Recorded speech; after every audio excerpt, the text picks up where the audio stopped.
Good morning. This is the Great Basin fire potential briefing for Tuesday, August 8th. On the impact map for today, big concern down south will be strong gusty winds, 30 to 40 miles per hour combined with low humidity. 20 to 30 mile an hour winds coming in off the Sierra front, typical Zephyr with low humidity. They've been our driest area, and up north still lingering showers and some heavier thunderstorms as you get towards the Wyoming border and some of the higher terrain of eastern Idaho today, wetting down the fuels quite a bit. Lingering moisture up north. Still the winds 20 to 30 miles an hour off the Sierra front, continuing to dry out the fuels. But we start seeing a return of monsoonal moisture isolated a little bit on Wednesday, getting a little more widespread from south to north as we go into Thursday. Looking at our lightning map quite a bit, and fortunately it is wet lightning up here in the mountains of central Idaho, and a mix of wet and dry, but more wet still along the Idaho border with Utah and Nevada. You can see the deeper monsoonal activity just to our south. Great Basin fire activity, new fire starts in the red, recent fires in the yellow. We've had a lot of activity the last 7 days, but things have started drying out in the south. That's another concern. But if we look at the last 7 days of precipitation, there have been varying amounts of moisture pushing up quite a bit here on either side of the Utah, eastern Nevada border. Heavier amounts up in the mountains of central Idaho. This does not include the last 24 hours. You can see how much above normal some of these areas have been and how much below normal far western Nevada has been. Our ERCs definitely taking a hit in just about all areas, except we have some areas of dry right in the far west. Also starting to dry out in the south. You see the upward arrows. That indicates the trend towards rapid drying. They've been very dry and warm in the south the last 4 or 5 days. A lot of the rain they had there was about 5 to 7 days ago. Looking at some of the ERC conditions, no issues up north where we have our current large fires, ERCs taking a nosedive.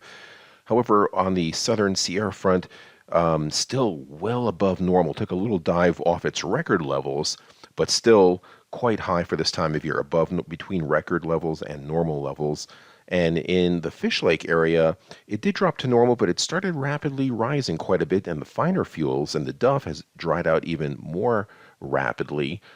We see on satellite imagery, low pressure area over eastern Idaho, producing showers and thunderstorms pushing into Wyoming, a trailing cold front across central Utah with other showers, cooler temperatures behind this front, but also increasing the winds, a tight height gradient here with these yellow lines in the area of the clear here in southern Utah and the Arizona Strip is where we are most concerned with increasing winds, otherwise high pressure building in to the west.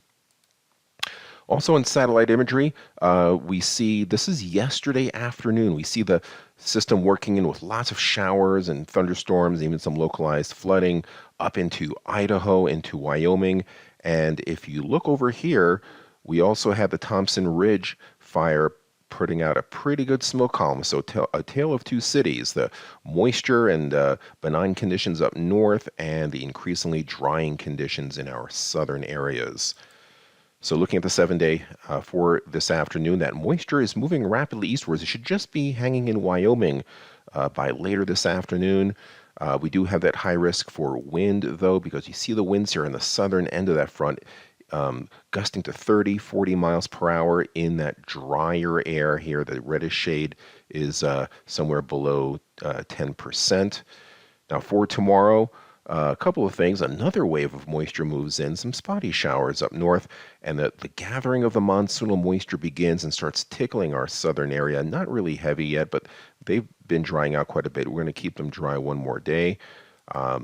See the humidities, though, coming up a little bit in the south. Winds overall not as bad as some gusty winds off the Sierra front. These are outflow boundaries from thunderstorms. Thursday, the monsoonal activity gets a bit more organized. You see that connection from southern Utah all the way down into Mexico. So that'll probably have some lightning on the leading edges of it. The further north and west you go, the drier the fuels are. So I have to watch that a little bit. But you see the humidity show a rapid rise, 25 to 41%, even in the 20 to 30% range into central Nevada. But it's a bit further north that there could be some issues. 3-day precipitation totals, you see that stuff coming out of the south later in the period, and early in the period, the showers in eastern Idaho and especially western Wyoming.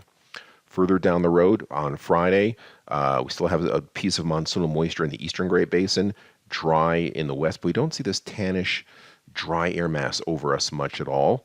And as we go into Saturday with this little weak low pressure off the Santa Barbara coast, it'll enhance the southerly flow and start pushing the monsoon back northwards into parts of southern Utah. And then by Sunday, it's there. By Monday, that moisture pivots back into much of eastern Utah and the Arizona Strip. Models have been wavering on this. We'll see how it all plays out, but we definitely see some moistening for southern and eastern areas late in the period. 7-day precipitation totals.